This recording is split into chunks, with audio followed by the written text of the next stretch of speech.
Hey everyone, this is Matt here with Planet Geo. Today we're going to talk about how to add a client site to your tree plotter application. So let's get started.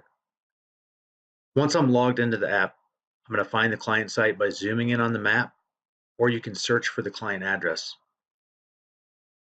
If you're in the field and at the site itself, you can use the Find Your Location function.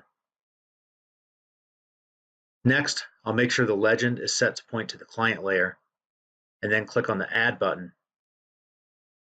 Next, I'll click on the location on the map where I'd like to place the client site, just like you would for adding a tree.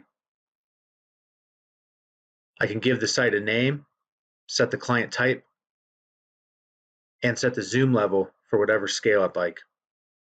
The higher the number, the closer the extent. We can then access this client site information and modify it either in the details or in the data table. We can also move the site using the Move button.